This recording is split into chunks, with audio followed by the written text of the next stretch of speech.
នៅពេលដែលរដូវភ្ជុំបិណ្ឌដល់ម្ដងមានមនុស្សជាច្រើនបានជឿថាទ្វារស្ថាននរកត្រូវបានបើកចំហដើម្បីអនុញ្ញាតឲ្យសាច់ញាតិបងប្អូនដែលស្លាប់ទៅហើយមកជួបសាច់ញាតិបងប្អូនឬក៏ទទួលអាហារពីសាច់ញាតិបងប្អូនដែលនៅរស់តើអ្នកណាទៅដែលមានអំណាចអាចបើកទ្វារស្ថាននរកបានហើយអាចធ្វើការនេះទៅកើតនោះស្វែងយល់ទាំងអស់គ្នា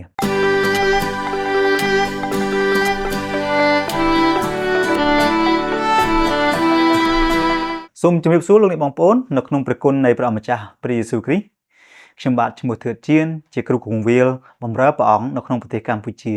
Channel YouTube នេះនៅទីនេះដើម្បីជួយគ្រិស្តបរិស័ទខ្មែរស្វែងយល់អំពីព្រះបន្ទូលរបស់ព្រះអង្គនៅក្នុងព្រះគម្ពីរនិងអ្វីដែលគ្រិស្តបរិស័ទធ្វើនៅថ្ងៃនេះយើងនឹងមើលអំពីប្រធានបទមួយថាអំពីទ្វារស្ថាននរកតើព្រះបន្ទូលរបស់ព្រះអង្គមានបន្ទូលយ៉ាងដូចម្តេចអំពីទ្វារស្ថាននរកនេះ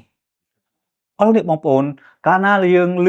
និយាយអំពីទ្វារនៃស្ថាននរកមិនមាននិយាយច្រើននៅក្នុងព្រះគម្ពីរនោះទេយើងឃើញតែមួយកន្លែងប៉ុណ្ណោះគឺនៅក្នុងព្រះគម្ពីរម៉ាថាយជំពូក16ខ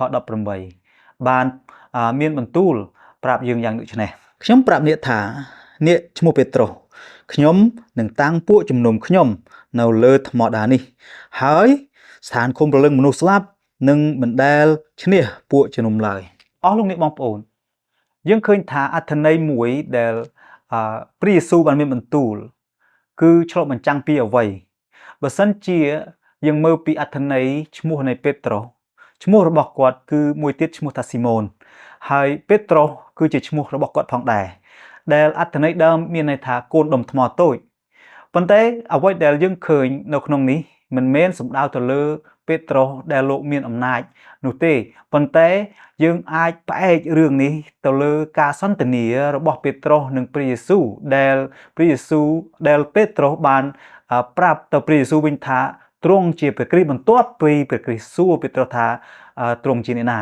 ដូច្នេះព្រះគ្រីស្ទបានឆ្លុះបញ្ចាំងពីអត្ថន័យមួយដែលមានអត្ថន័យថាជាដុំថ្មដ៏ធំអាចជាដុំថ្មដែលមានទំហំប៉ុណ្ណឹងភ្នំដូច្នេះការដែលសង់ពួកជំនុំគឺសង់នៅលើដុំថ្មនោះគឺសង់នៅលើព្រះគ្រីស្ទគឺជាដុំថ្មនោះឯងដែលធំដែលមាំដូច្នេះហើយបានជាមានអំណាចយ៉ាងខ្លាំងហើយទ្វារនៃស្ថានឃុំព្រលឹងមនុស្សស្លាប់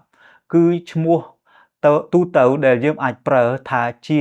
ទ្វារនៃស្ថាននរកដូច្នេះពួកនរកអំណាចរបស់នរកមិនមានអំណាចលើពួកជំនុំរបស់ផងព្រះនោះទេមិនមានអំណាចលើលោកអ្នកបងប្អូនដែលជាគ្រិស្តបរិស័ទដែលគេអាចចាប់ចែងទៅតាមអំណាចរបស់ស្ថាននរកនោះបានឡើយពីព្រោះព្រះយេស៊ូវទ្រង់មានអំណាចជាងបើយើងកំណត់សម្គាល់ថាចំពោះស្ថាននរកហើយនឹងព្រះយេស៊ូវតើអ្នកណាមានអំណាចជាងគឺប្រកាសជាអង្គព្រះយេស៊ូវគ្រីស្ទពីព្រោះការបញ្ជាក់មួយគឺបានប្រាប់ថាអង្គព្រះគ្រីស្ទមានអំណាចលើសេចក្តីស្លាប់មិនអាចមានអំណាចលើព្រះអង្គបាននោះទេហើយអ្វីដែលបានឆ្លុះបញ្ចាំងនៅក្នុងព្រះគម្ពីររ៉ូមចំពុក6ខ9បានមានបន្ទូលបញ្ជាក់អំពីអំណាចរបស់ផងព្រះម្ចាស់ព្រះយេស៊ូវយ៉ាងដូចនេះថា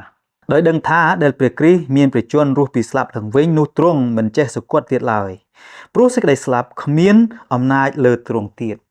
លោកអ្នកបងប្អូនយើងឃើញថាខគម្ពីរបានបញ្ជាក់យ៉ាងច្បាស់ថាព្រះយេស៊ូវធ្លាប់សុគតប៉ុន្តែ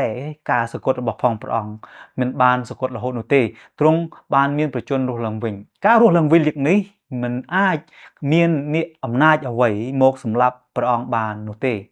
ការស្លាប់របស់ផងព្រះអង្គដោយសារព្រះអង្គប្រគល់ដោយសារព្រះអង្គសុខចិត្តប៉ុន្តែនៅពេលដែលព្រះអង្គរស់ឡើងវិញនេះអំណាចនៃសេចក្តីស្លាប់គ្មានអំណាចលើព្រះអង្គទៀតទេម្ល៉េះហើយបានជាទ្រង់មានអំណាចហើយឈ្នះនៅស្ថាននរកនោះដែរហើយយើងឃើញថាយើងជាអ្នកដែលជឿដល់ព្រះអង្គក៏មានអំណាចក្នុងនាមជាកូនរបស់ផងព្រះអង្គយើងទុកចិត្តដល់ព្រះអង្គបានកាលណាដែលយើងនិយាយអំពីទ្វារនៃស្ថាននរកទ្វារនោះគឺតែងតែមានសោហើយនឹងមានកូនសោដើម្បីចាក់បើកបិទមែនទេលោកអ្នកបងប្អូនតើលោកអ្នកបងប្អូនគិតថាអ្នកណាដែលមានអំណាចអាចកាន់កូនសោនឹងបានអ្នកដែលកាន់កូនសោនោះបានគឺមានតែអ្នកដែលស្លាប់ហើយរស់ឡើងវិញតែប៉ុណ្ណោះនោះគឺអង្គព្រះយេស៊ូវគ្រីស្ទហើយយើងឃើញការបញ្ជាក់ឡើងវិញនៅក្នុងព្រះគម្ពីរលោកុបាទដែលបាននៅក្នុងគម្ពីរវិវរណៈដែលបានមានបន្ទូលប្រាប់យើងគឺនៅវិវរណៈជំពូក1ខ18បានបញ្ជាក់យ៉ាងដូចនេះថា ជាព្រះដ៏រស់នៅអញបានស្លាប់តែមើលអញរស់នៅអស់កលជានិច្ចរៀងដរាបតទៅអញក៏មានកូនសោនៃសេចក្តីស្លាប់និងស្ថានឃុំព្រលឹងមនុស្សស្លាប់ដែរលោកអ្នកបងប្អូនយើងឃើញថាអ្នកណាដែលមានអំណាចគឺអង្គព្រះយេស៊ូវគ្រីស្ទដែលទ្រង់មានអំណាចលើសេចក្តីស្លាប់មិនអាចគ្រប់គ្រងលើព្រះជន្មរបស់ផងព្រះអង្គបាននោះឡើយហើយយើងឃើញថានៅពេលដែលទ្រង់រស់ពីសគត់ឡើងវិញគឺមិនមែនរស់ដើម្បីនឹងចោះចូលក្នុងអំណាចរបស់ស្ថាននរកនោះទេរស់ដើម្បីគ្រប់គ្រងអំណាចនៅស្ថាននរកនោះវិញគឺទ្រង់មានទាំងកូនសោនៃស្ថាននរកនោះផងដែរកូនសោនេះមិនមែនបើករាល់ឆ្នាំដើម្បីឲ្យមនុស្សចេញចូលបានតាមចិត្តនោះទេប៉ុន្តែអ្វីដែលទ្រង់បានបើកឬក៏បិទគឺស្រេចនឹងព្រះអង្គដែលទ្រង់នេះកាន់កូនសោម្ល៉េះហើយបានជាយើងមើលថាអ្នកណាដែលមានអំណាចជាងព្រះយេស៊ូវគឺជាអ្នកជាអង្គដែលមានអំណាចដ៏ខ្លាំងក្លាខ្ញុំសង្ឃឹមថាវីដេអូនេះនឹងជួយរួមចំណែកឲ្យលោកអ្នកបងប្អូនបានយល់អំពីអ្នកណាដែលមានអំណាចហើយមានកូនសោនៃស្ថាននរកនោះអស់លោកអ្នកបងប្អូនត្រូវដឹងថាយើងមិនគួរនឹងខ្លាចថាមានវិញ្ញាណណាមកបន្លាចយើងនោះទេពីព្រោះព្រះយេស៊ូវទ្រង់ជាអ្នកដែលមានកូនសោនៃស្ថាននរកនោះម្ល៉េះហើយទ្រង់មិនយើងជឿថាទ្រង់មិនអនុញ្ញាតឲ្យអ្នកណាចេញចូលរាល់តែឆ្នាំបានតាមចិត្តនោះឡើយហើយលោកអ្នកបងប្អូនត្រូវទុកចិត្តដល់ព្រះអង្គថាទ្រង់ជាព្រះដែលមានអំណាចលើគ្រប់ទាំងអស់យើងអាចថ្វាយខ្លួនដល់ព្រះអង្គទុកចិត្តដល់ព្រះអង្គថាទ្រង់នឹងការពារលោកអ្នកបងប្អូនបើសិនជាលោកអ្នកបងប្អូនមានសំណួរទាក់ទងនឹងជំនឿឬក៏អ្វីផ្សេងទៀតដែលគ្រីស្ទបរិស័ទត្រូវធ្វើឬក៏យ៉ាងណាសូមស្វាគមន៍លោកអ្នកបងប្អូនសួរមកយើងនៅខ្ទង់ comment ខាងក្រោមផងដែរដើម្បីយើងបានធ្វើវីដេអូនិងឆ្លើយតបលោកអ្នកបងប្អូននៅថ្ងៃអនាគតផងដែរសង្ឃឹមជួបគ្នាម្ដងទៀតនៅពេលក្រោយសូមព្រះដ៏ជាព្រះបានប្រទានពរលោកអ្នកបងប្អូនសូមអរគុណនិងសូមជម្រាបលា